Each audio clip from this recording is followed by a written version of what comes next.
It's officially game week, and we're talking about Cam Rising's potential availability against the Florida Gators for this Thursday night's matchup on today's Locked On Utes.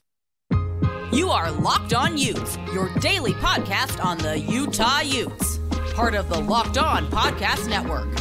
Your team every day.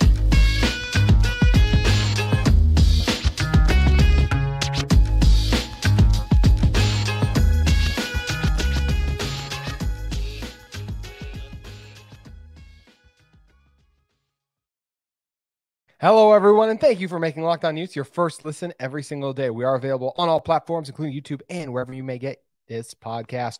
Like and subscribe. This is your first time listening to us. We greatly appreciate all you guys' support. The past month, because of the conference realignment and then this big game against Florida, have been some of the best our channel has ever seen. So genuinely from the bottom of my heart, thank you guys so much for continuing to support this show and this channel and just giving me a platform to continue to talk about Utah football, what I'd love to do. And I don't know about you guys, but man, did it feel good to say it's officially game week. It's something we've been waiting for so long. I can still vividly remember leaving Vegas with my friend thinking about how long it would be until we get Utah football back, and it's finally back. And we're going to talk about the 2 deep being released. Also at the end, I'm going to give out some final season predictions. We've been talking about the season, obviously all off season, but time to give some concrete final predictions. But first, I want to talk to you guys about our friends at Gametime. You can download the Gametime app, create an account, and use code LOCKEDONCollege for $20 off your first purchase.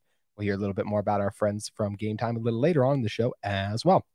But first, before we dive into the 2 deep and everything, I do want to talk about how this Utah offense could potentially change with Cam Rising if he doesn't play. And it seems like that, look, on the 2 deep, Cam was, of course, listed as a starter. Bryson Barnes was listed as his backup.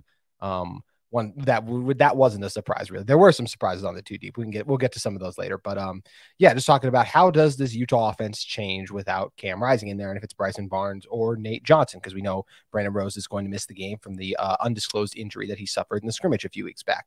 So how is it going to change? I think the biggest thing, Utah's just not going to throw the ball as much, to put it in simple terms. And why is that? Because of trust. Especially defensive-minded head coaches don't like to turn the ball over. They're only going to trust their quarterbacks so much. Trust has to be earned. It's not just given, right? That's why every quarterback has to earn the right to be the starter. And even after earning the starter, you have to earn the right to be able to air the ball out more, because you are much more likely to turn the ball over while throwing than you are having your running back or just whoever's the ball carrier fumble it in general. So trust is the big thing there. And Cam has obviously earned Coach Whittingham's trust. He's led this team to back-to-back Pac-12 championships. He went toe-to-toe with Lincoln Riley and Caleb Williams on the same field. He's won some huge games. He propelled this team back from a 1-2 start to making and winning their first ever Pac-12 championship game. And he stood toe-to-toe with Ohio State in the Rose Bowl and nearly gave Utah their first ever Rose Bowl win too. Cam Rising has unequivocally earned Kyle Whittingham's trust. Brandon Rose, Nate Johnson might have done enough to be considered the backup quarterback. We don't know who is going to officially be that, right? Based on the depth chart, Bryson Barnes is the backup quarterback, right? But once again, we'll talk about some stuff. I caution those of you who are overreacting like Bryson is officially the backup and I do think it will be Bryson, but I'm not ready to write that in stone, because I remember last year's depth chart and how things got changed up when we saw the offense trot out for their game against Florida in the season opener from what the depth chart had said, what we thought was going to happen. So that's just something to keep in mind overall. But yeah, Utah's just not going to throw the ball as much. There are going to be, those of you who have listened to this show since the beginning know how much I love 2nd and 10 or just 2nd and long runs. There's going to be a lot more of those if it's Bryson Barnes or Nate Johnson, in my opinion, because it's just the trust factor won't be there as much. I think they will give Bryson Barnes, Nate Johnson, if they start, they will give them opportunities to throw. But I do think Utah will run the ball even more. I mean, let's look at it last year. If Cam Rising played and Utah wasn't obliterating a team by running the ball like over and over again, say like the Stanford game last year, then Cam would throw it over 30 times a game. But if you look at the Washington State game, and I think Michelle Bodkin of KSL Sports, who was on this show last week, did a really good job just pointing out again, like the game plan wasn't designed for Bryson that game. But still, Bryson only threw it 27 times, and you could tell Utah wanted to run the ball. So Bryson Barnes hasn't started a game in which Utah has been game planning for Bryson that entire week to run something. But there's a reason that Bryson Barnes is Cam Rising's backup, despite a Nate Johnson being much more athletic. They feel like Bryson is the better backup to effectively run what Utah's game plan has been that week overall, and they feel he is their best option to execute and get the win. That's how they felt about him in the past. We'll see how they feel about him going forward in general. But against Washington State, Bryson threw it 27 times. He completed 17 of his passes overall. And I think another thing that has to be noted is, so like we said, Cam is starting. If Cam starts, Utah feels more comfortable with Cam throwing the ball, obviously. So we'll see a lot more traditional dropbacks, stuff like that. Something Utah doesn't do the most of anyways, but, play action, RPO kind of stuff that Utah is normally does in general, stuff off bootleg, just different things that's set up by the run game. That's Utah's normal way they like to go about setting up their pass, but you are always going to see a traditional drop back element that is stronger with Cam Rising in than any other quarterback because of the trust factor that has been earned. Another thing that needs to be mentioned, obviously, for what does Utah lose if Cam's out and Bryson or Nate are in, they lose that comfort and that pocket presence. Cam is very comfortable in the pocket. That was the only reason Utah was in the game against Penn State. Utah's offensive line was getting beat up. Receivers weren't able to create as much separation. Cam consistently kept drives alive by moving around and buying his receivers time, just whether it was in the pocket or escaping the pocket. He does a very good job of that as well. And just in general, scrambling for those first downs and extra yards and able to break off and survive when defensive linemen do break in. Utah's offense fell apart in the second half even more because Bryson Barnes was in there. And as we've talked about on the show, Bryson Barnes is a game manager, in my opinion. He can help you win. He cannot be the reason you win. Cam Rising can be the reason you win. If the offensive line is executing, Bryson Barnes can look really good. If the offensive line is not executing, Bryson Barnes is not going to look as good. So that, to me, over anything, might be the biggest loss, is the pocket presence and the leadership that Cam provides. Because going into this first game, look, Bryson's been in the system for a while. Nate's been here for a couple of years now as well. I think that they would be able to get everyone set in the right positions. I don't think we'd see a lot of miscommunications or anything like that. But I do think, like, when pressure breaks in, I think Nate Johnson obviously is going to do a good job of escaping that. But if a defensive lineman comes, like, just right up the A gap, basically, like right in his face, Nate, I think Nate can get out of that. But after that happens, Nate's probably more than likely, and we haven't seen Nate, so I want to be fair and like give him the chance to do this, but more than likely, first-time quarterbacks, once pressure breaks in, they're just taking off and running. Versus Cam is used to, I dodged that guy, let me reset my eyes downfield and see if I can scan and hit any of my receivers if they're open. And then Bryson, as I mentioned, he's probably not going to dodge that first guy that gets in there because that's what we've seen from him overall. So to me, the biggest thing is we'll just see Utah pass it more, open up their offense more. This team has a lot of really good receivers. They're listed on the depth chart. I think that they're in for solid, really good seasons, that some of the best we've seen from Utah receivers in the last few seasons over. I think they're in for better seasons than the prior guys, as I discussed. But I do think that we won't get to see that in the first game if Cam doesn't play. They'll make plays. They'll do some things, but once again, it's just a much more of a conservative approach. It'll be run the ball repeatedly, try to really pound it on the Gators as much as you can, try to control the clock, control the line of scrimmage. That's going to be the philosophy and the attack plan if Cam Rising does not play. And I still think that Cam is going to play in this game. The odds, I do not think, favor that right now based on just the lack of updates we've heard and clarity. And we will get some of that from Kyle Whittingham coming up this week.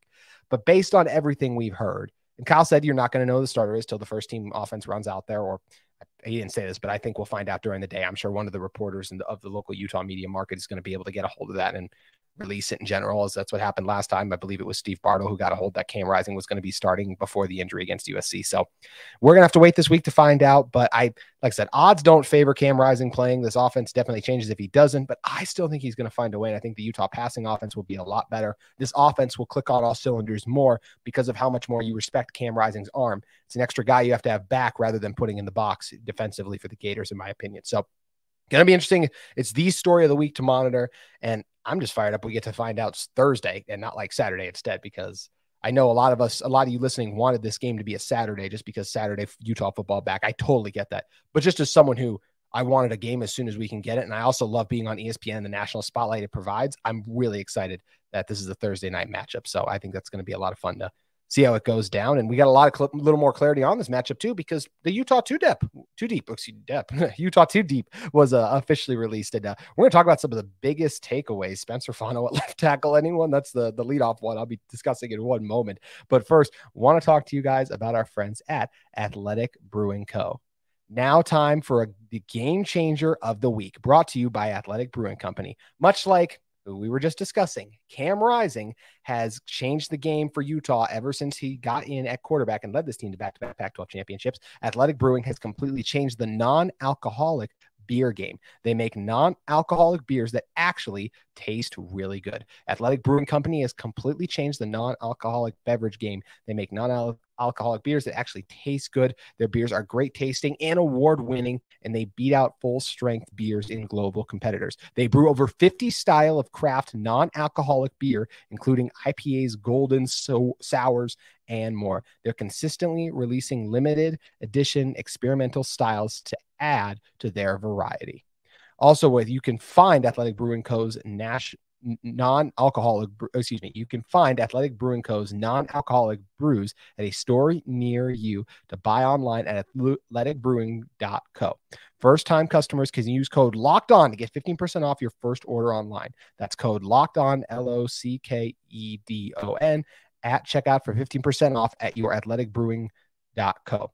Near beer exclusions and conditions apply. Athletic Brewing Company, fit for any team and fit for all times. Alrighty, coming back in now. Let's talk about the two deep. The two deep was finally released, and I genuinely thought there were surprises. I mean, I know I put it on the. Some of you may have not felt there were surprises. I was shocked by this, and the first one being Spencer Fano at left tackle. Michelle Bodkin was on the show last week. She alluded that Spencer was one of the breakout players who've been making waves in general. And and at the time she said it, I was like, yeah, Spencer's been doing some good things. I wonder how much we'll see him this season. And we could potentially be seeing a lot more of him because he was listed as the first team starting left tackle. The most important position on the offensive line has been won by a true freshman. But this is no ordinary true freshman. It is a 4-star true freshman, nearly a 5-star by the 24/7 rankings. I believe he fell just short of that distinction. And just if this is what holds, and I said, we'll talk about in a second, I don't think all of what's on here is going to hold, just like it didn't last year. This was not exactly what the depth chart was, as we saw even the first game play out. But if this does, hats off to Spencer Fano for doing something that is exceptionally hard. For you guys, I'd love for you to tell me. I can't think of anyone off the top of my head. I just don't know how many true freshmen have started for this Utah football program in general. I can't remember watching just many college football games in general and going, oh yeah, that's a true freshman starting. Offensive line, it's so hard to start as a true freshman. Defensive line too. It's why guys like Quinnen Williams or Chase Young, like they'll redshirt their first year, and then their second year is when they really begin to pop, and then in their third year is when you really see that special kind of season. There is a certain level of strength and just a playing weight you have to get up to, and you have to go about building that muscle the correct way. It usually takes guys a lot of time. But credit Spencer Fano, who got in early. He came in early in the spring. I'm not in the room, so I can't speak factually on everything, right? You can't tell me that if Spencer Fano doesn't enroll early with this team, he's starting the left tackle first game. And as I said, who knows if he even will because of how depth charts can change. But based on this, he's not even in the conversation, or he's not first team there if he doesn't enroll early. That's a credit to him buying into the system, learning the playbook, working exceptionally hard, not just in the confines of the facility, but outside, committing himself just with the diet and everything, and just all that goes training, the preparation, the off-season time. You do not earn this without putting in and outworking a lot of people as well. I'll say that too. And I don't mean that as a shot at any of the other players. I just think what Spencer Fano has done is just, this is unreal to me. I'm genuinely shocked that he's the starting left tackle, and it's all the credit in the world to him. And it was never about him as a player. It was all about the other guys in front of him. Falcon Kalmatule has been waiting on his time, who we now see based on this depth chart is the right tackle, backup right tackle to Satawa Laumea. But all that credit in the world to Spencer Fano. My thing was, I've always liked Spencer's technique. I thought technique-wise, he was ready to play right away. You saw him dominate the high school level with fantastic technique. I just thought he needed to add more of that strength. But you could see the physical transformation even from when I remember first getting up there from the spring to when I last covered him in November at the high school level to seeing him in the spring. He's obviously made another jump by the time the fall rolled around, and credit him to his commitment to try to be great, because already the starting left tackle based on the initial depth chart for Utah football. A couple other surprises. Teo Johnson, former receiver, made the position change to corner, is the starting nickelback right now. Smith Snowden backing him up overall. There were some other surprises at the corner room just in general, because you do see Miles Battle backing up to Travis Broughton. And of course, we also know that Zamiah Vaughn is going to be factoring into this as well, starting as the right cornerback too. The cornerback one is interesting to me, just the Teo. And we heard Smith Snowden would be on the two deep, so good for him being there. And all the credit in the world to Teo as well for being a redshirt freshman and earning a starting position after so quickly making that change in general. I still think we're going to see a lot of Miles, JT Broughton, and Zamiah playing the three of them on the field together. But sometimes it does help to have those quick nickel corners out there. And we saw It's a position that Clark did a good job at when tasked to do, although he played outside a lot in the past as well overall. Sione Vaki, we saw he emerged in that situation. He's not surprisingly one of the starting safeties. I was surprised to see him as the starting strong safety, just because, and I know he was good down the line of scrimmage too, but Cole Bishop was so sensational in the box. Usually the strong safety plays inside the box more.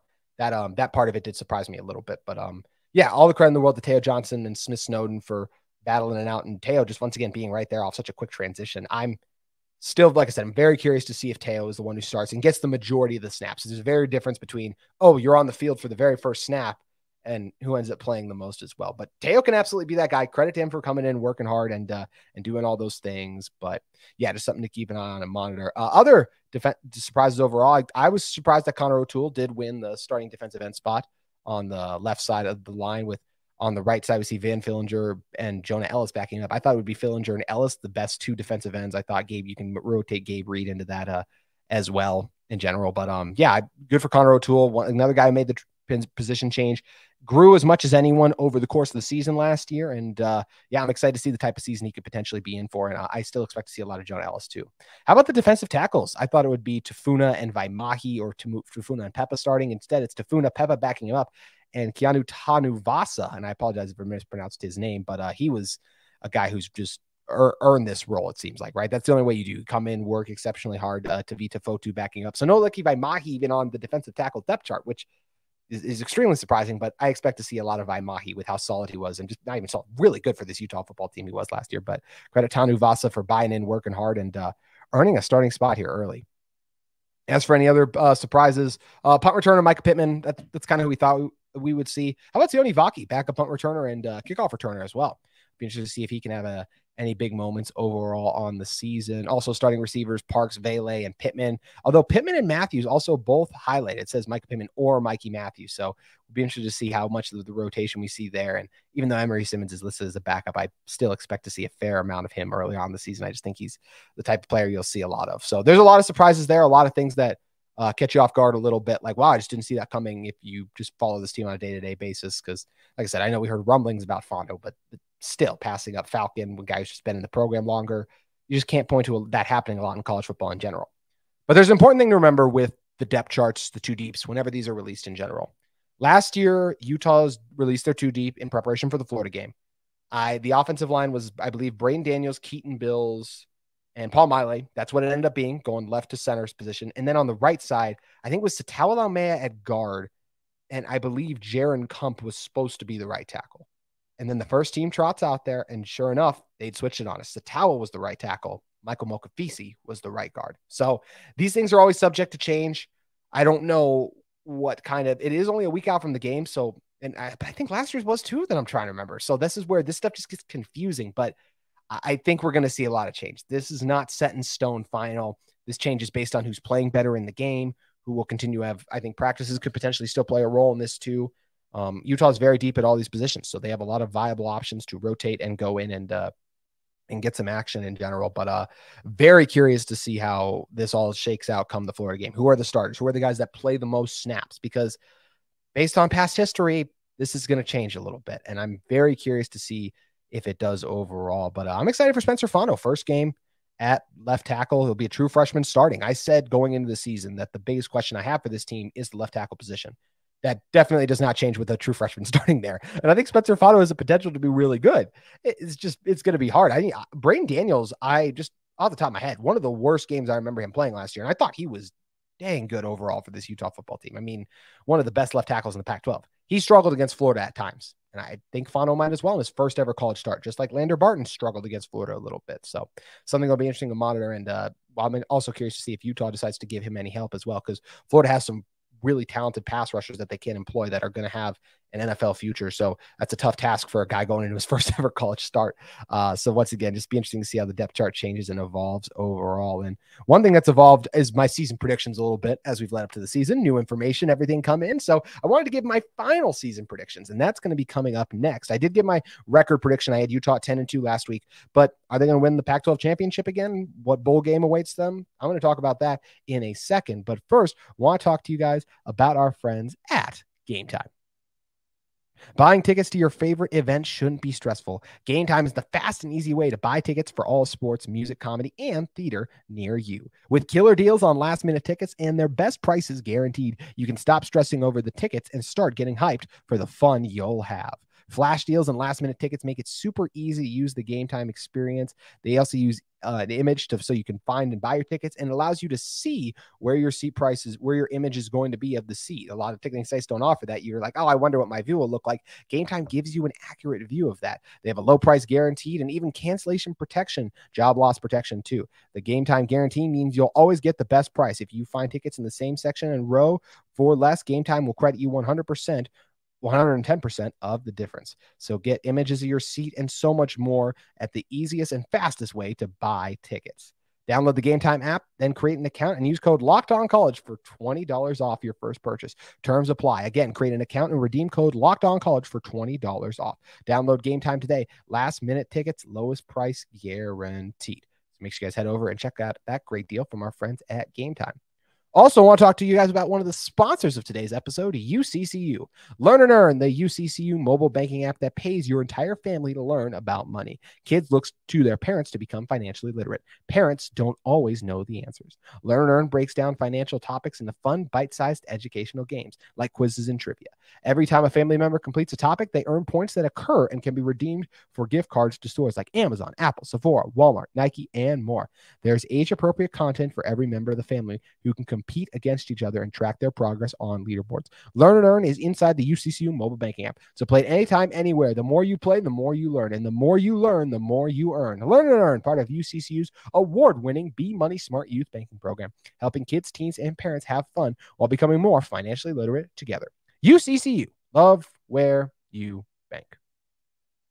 All right, coming in to close this one out, season prediction time. So I had Utah going 10-2. I did this on Friday's show. If you guys want to go back and listen to it, had Utah at 10-2.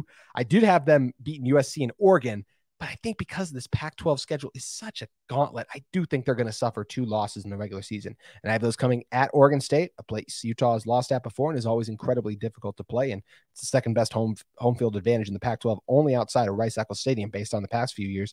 And I do have them losing at Washington. I just think that's going to be a really close one. And I think the Huskies are going to be a college football playoff contender potentially this season overall. But 10-2, guess what? Utah suffered 2 in-conference losses last year, still made the championship game because of the chaos. There are so many good teams in the Pac-12 this year. That chaos isn't going to change. The chaos in the past was good teams losing to bad teams. This year, it's just going to be good teams losing to good teams. And it's going to happen a lot. And Utah's 10-2 record and tiebreaker over USC and Oregon will vault them into the Pac-12 championship game where they will get a rematch with the Washington Huskies.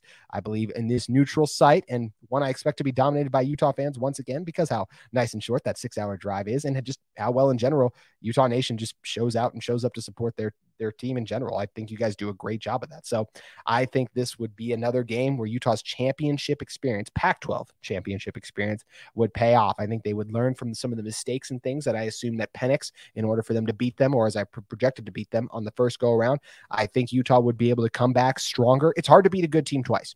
Utah's been able to do that for the last 2 years. They proved me wrong on that when they beat Oregon, who wasn't really a good team towards the end of the year, but it was one of the weirdest collapses I've ever seen. So beat Oregon and then beat USC, who was legitimately a good team. And I know they lost in the bowl game too. I don't think they cared at that point, but Utah's beat a good team twice. I do think Utah is a great team this season. I just think they're going to suffer 2 losses because of how good the Pac-12 is and how many good teams are in the Pac-12. So they will be able to come back and avenge one of their season losses against the Washington Huskies, probably knocking them out of the college football playoff picture, just like they did to USC in last year's championship game. But I think Jaquindon Jackson would have an outstanding championship game. He had a pretty good one last year, but this could be a really special one. I think he could be the MVP of the game overall. I think Cam Rising would be really sharp and strong, operating at his best. Some of the best we've ever seen him for this Utah football team, and the defense will be really dialed and locked in. So I do have Utah. I do have the Utes three-peating as conference champions this season. That would then vault them into the Rose Bowl. And I'm even going to predict the Rose Bowl opponent. I actually think it's going to be Ohio State again this year. I think that, and Penn State could definitely get back there too. They're really good, but I don't see 2 Big Ten teams making the college football playoff this year. I think Michigan's really good. I think they're going to beat Ohio State once, potentially even twice, because with the new format in the Big Ten championship game where it's no longer divisions, it's best on best, Ohio State and Michigan could play each other twice at the end of the season. I do think Michigan and Ohio State probably will meet both times. I think Michigan's got a good chance to beat Ohio State in both of those, which I'd be interested to see how that would affect Ryan Day. But I think that would put Ohio State against Utah. And what's interesting about this game is it's a newer Ohio State team, right? Maybe a couple of the defenders would opt out, but we know that, and Marvin Harrison would most definitely probably opt out. But Kyle McCord, their starting quarterback, or Devin Brown, whoever it is, they'd probably play. This would be a barn burner, but Utah's got a lot of Rose Bowl experience. They have the narrative, having lost the last two. That's the last ever traditional Rose Bowl until it's incorporated into the 12-team playoff. And I do believe Utah would find a way to beat the Buckeyes in this one, just like they were so close to doing a couple years ago. It would just mean more for Utah. They would play harder, and I think they'd be able to get it done and get a tough and gritty victory in this game. So I have Utah winning the Pac-12 championship and the Rose Bowl. So they would end the season 12-2 and cap an exceptional season. And what a send-off in their final Pac-12 year as well, winning the final Pac-12 championship, which I think would be an awesome monarch to carry as you're entering Big 12 play overall. Before we get out of here, that's my record prediction. Got a couple of final season predictions for you. I think Brant will be up for one of the nation's best tight ends. I think he's going to be last year, Dalton Kincaid being left off that short list for the Mackey Award. It shouldn't even be called the nation's best tight end award because they didn't even have the nation's best tight end on it last season. And no, I'm not still over that. Dalton was egregiously snubbed, although he's about to take the NFL by storm. So he'll be okay. Anyway, so I think Brant will be up for that. Will he win it? I feel like Brock Bowers has the narrative there. I think Brock will probably take it, but I think Brant's going to be right in the thick of it and will lead Utah in receiving yards this season. And I think he'll lead Utah in receiving yards. I think Jaquinion Jackson's going to lead Utah in carries. Last week, I think it was Kyle Whittingham or Andy Ludwig mentioned he was the guy in the running back room. He's going to be that guy this coming season. I think he's going to dominate. I think he will be one of the best backs in the country overall. And I think he will have a chance to be involved in the top running back for the Nation Award. I'd be shocked if Blake Corum didn't win that. But I think JJ will be in the discussion for that all throughout the season because he's going to be that special and explosive and just have an insane year because he's gotten a full year to train at running back, and defenses everywhere are going to have to watch out for him.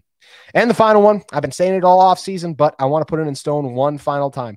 By the end of this season, we will consider Lander Barton the best player on this Utah defense. And I'm not saying projecting to the following year. That's not a bold take. No. I'm saying by the final game, when you say who was Utah's best defender by the time that their, let's say, victory against Ohio State and my fun, and I'm sure what all of you would love to have happen scenario, I think they'll say Lander Barton was the best player on this Utah defense this year. I think that's what they're going to say. I think he's in for that special of a season at inside linebacker. When you look at his toughness, physicality, the experience, how well he moves, the strength, he's in for a big year. And Cam Rising's in for a big one too. I just don't have any really bold takes for Cam Rising because of how loaded the Pac-12 position is at quarterback in general. So, or just nationally in general, there's a lot of really good quarterbacks in college football this year. So I think it's gonna be hard for Cam on top of the injury to get up for major awards. And who knows though, Cam could prove me wrong with quite the start to his maybe potential Heisman campaign. If he has that kind of a first game overall, it would take a lot for him to get up there. But if Anthony Richardson had Heisman momentum after beating Florida last year, if Utah goes out there, Cam plays and lights up the Gators and avenges what was a disappointing last season's loss for him, I definitely think that it could start a little bit of a Heisman campaign. How long it would last once everyone else begins to play, I don't know. But I think Cam and this Utah football team are in for a great season that includes a Pac-12 championship, a Rose Bowl, and no matter who is starting, it includes a Week 1 victory against the Florida Gators. Game's still a couple days away, though. We got a lot more to break down as it relates to that showdown with the Gators on Thursday, August 31st. It's less than a week away. How great is that? Utah football is officially back. It's game week, and we'll have you covered not just this week, but all season long on Locked On Utes. We'll see you then.